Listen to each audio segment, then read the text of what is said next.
On the 29th of December 1476, Giovanni Auditore da Firenze and two of his sons, Federico and Petruccio, were publicly hanged on the streets of Florence. Through their deaths, the last surviving son of the House of Auditore would uncover the hidden nature of his family and set into motion a chain of events that would ripple across the world and through the centuries.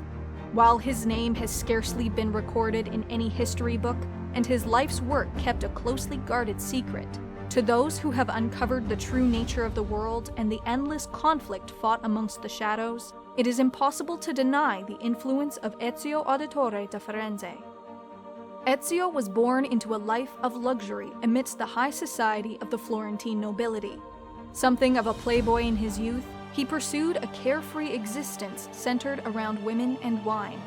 This was shattered by the death of his father and brothers, and together with his mother and sister, fled to their decrepit family villa in Monteriggioni.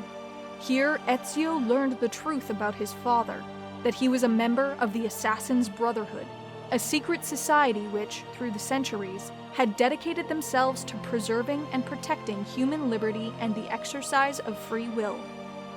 Trained in the arts of this order by his uncle, the leader of the Italian Brotherhood of Assassins, Ezio dedicated himself to twin pursuits: to find and kill Rodrigo Borgia, the man most responsible for the death of his father and brothers, and to strengthen the Italian Assassin Brotherhood. Over the next 2 decades, Ezio hunted down Borgia, revealed to be a Grand Master in the Templar Order, ancient enemies of the Assassins. Through his war against the Templars, Ezio was formally inducted into the Assassins, and quickly rose through their ranks. His travels also brought him into contact with some of the most important figures of the era, including Leonardo da Vinci, Niccolò Machiavelli, Christopher Columbus, Muhammad XII of Granada, and Queen Isabella of Castile. With the help of his allies and other members of the Assassins, Ezio discovered that Rodrigo Borgia, now appointed as Pope Alexander VI, intended to unlock an ancient vault beneath the Vatican, supposedly one that led to God himself. While Ezio's thirst for vengeance had defined much of his life, his journey had revealed to him the futility of revenge, and after confronting and besting Borgia at the entrance to the vault, left him defeated and humiliated, but spared. Instead, Ezio entered the vault himself, and whether he met God or something else, the experience left him with a message he didn't quite understand, but also a sense of his importance and place in history. In the aftermath of this encounter, he continued his campaign against the Templars, including Borgia's own son, but Ezio was also dedicated to rediscovering the lost history of the Assassins. Beneath the fortress of Masyaf, Ezio now gained entrance to the hidden library of Altair ibn la-Ahad, one of the most legendary assassins in the order. Within the library, Ezio found no books or wisdom, but the skeleton of Altair, and an ancient device of tremendous power.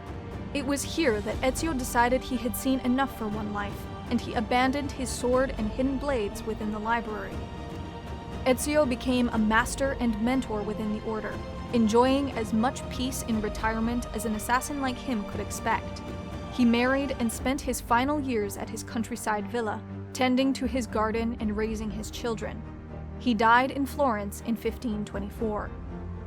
His life as an assassin transformed Ezio from a headstrong, competitive, and rakish youth who frequently let his emotions rule his actions into a man completely dedicated to his role.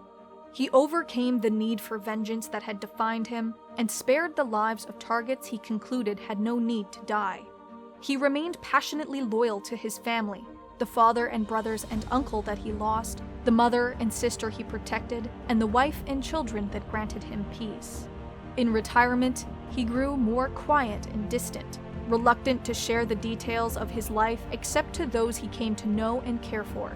In his apprentices, he instilled a sense of fraternity and a deep love and respect for the cultures they would defend from the Templars. At his peak, he was a man of remarkable skill, a master of armed and unarmed combat who could blend into a crowd and gain access to even the most guarded locations. Most unusual was his almost supernatural ability to distinguish friend from foe and react to danger with a kind of extrasensory perception. Assassins, by their very nature, can have profound effects on the world. But even amongst his past and future compatriots, Ezio was a man of particular achievement. Through his actions, Italy, Spain, and the Ottoman Empire came under assassin control or influence, ushering in a golden age across that part of the world. His descendants would remain a leading influence within his order for almost 500 years, and even as the actions of the Templars attempted to distort his legacy, for those who knew the truth, the name of Ezio Auditore da Firenze would never be forgotten. In Dossier, the Templin Institute investigates the legendary figures from alternate worlds. If you have a suggestion for a future episode, let us know in the comments section, and if you'd like to support us directly, a link to our Patreon can be found in the description.